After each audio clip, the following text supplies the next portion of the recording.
I walked into our apartment in Austin, Texas at 2:47 a.m., and the silence hit me wrong. My name is Maya Chen.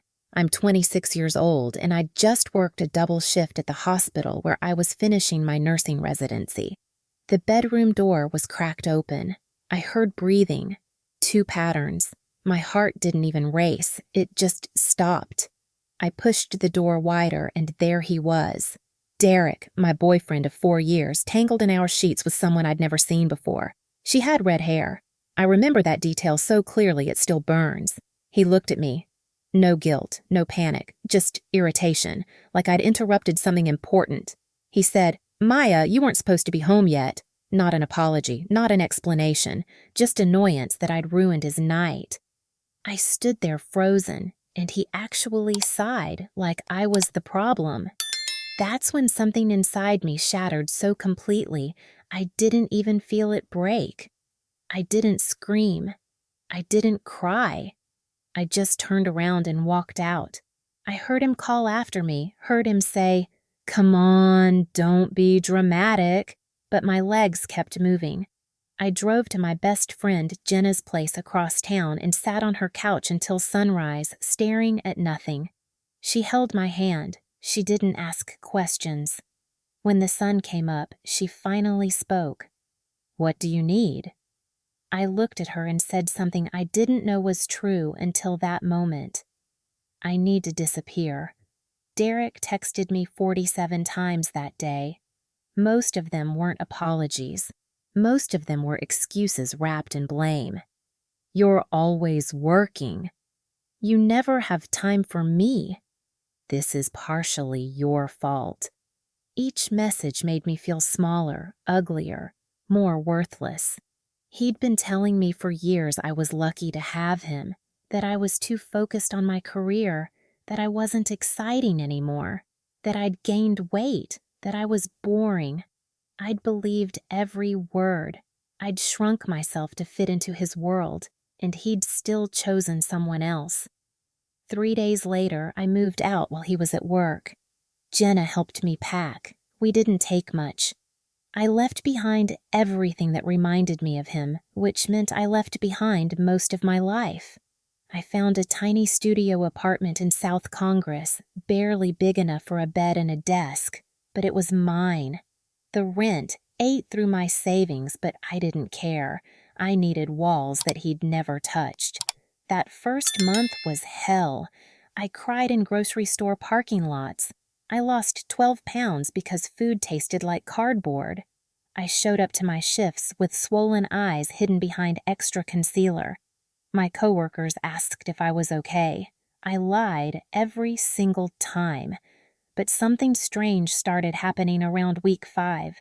I woke up one morning and felt angry instead of sad. Pure, burning, clarifying rage. Derek had made me believe I was nothing without him. He'd convinced me I was too much work, too serious, too boring to ever find better, and I'd internalized that poison until it became my truth. I joined a gym that week, not to impress anyone, not to get revenge, but because I needed to hit something and a punching bag seemed healthier than his face. I started going at 5 a.m. before my shifts. The endorphins helped, the routine helped more. I began therapy. My therapist, Dr. Williams, asked me one question that changed everything. Who were you before Derek told you who to be? I couldn't answer. I'd forgotten. So I started remembering. I'd always wanted to travel, but Derek hated flying. I'd wanted to cut my hair short, but he said long hair was more feminine. I'd dreamed of doing medical work abroad, but he said it was a waste of time, so I did it all. I chopped my hair into a pixie cut. I looked in the mirror and saw someone new staring back. Someone sharper. Someone who looked like she could survive anything. I applied for a medical mission program in Central America. They accepted me within 2 weeks. I signed up for salsa classes because I'd always wanted to learn. I bought clothes that made me feel powerful instead of pretty. 6 months passed. I didn't check Derek's social media. I didn't ask mutual friends about him. He didn't exist in my world anymore.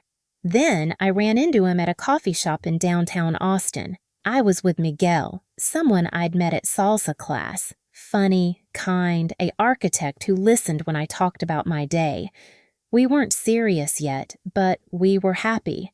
Derek was alone. He looked terrible, tired, smaller somehow. He saw me and his face went white. He stared at my hair, my smile, the way Miguel's hand rested casually on my lower back. Derek approached our table. Miguel tensed, but I stayed calm. Derek said, "Maya, you look different." I smiled. "I know." He shifted his weight. "I've been thinking about us, about what happened. Maybe we could talk." I glanced at Miguel, then back at Derek. "There's nothing to talk about. I'm happy now, actually happy." "You did me a favor." His jaw clenched. "So you just moved on? Just like that?" I leaned forward. "No, Derek, not just like that. It took work, therapy, learning to remember who I was before you spent years making me feel small. But yeah, I moved on. And I found better. I found myself." He stood there speechless. Miguel squeezed my hand under the table. Derek's eyes filled with something ugly, regret mixed with jealousy. "That's not fair," he muttered. I laughed. Actually laughed. What's not fair is telling someone they're not enough and then being shocked when they prove you wrong. He left without another word. Miguel asked if I was okay. I realized I was better than okay. I was free. 2 weeks later, Jenna told me Derek had been calling her, asking about me, asking if I was really happy. She told him the truth. I was thriving. I'd gotten accepted into a leadership program at the hospital. I was leaving for Guatemala in a month. I was genuinely glowing. His karma wasn't dramatic. It was quiet. It was him watching me become everything he said I couldn't be. It was him realizing too late that he'd thrown away someone real for something temporary. That's the thing about revenge.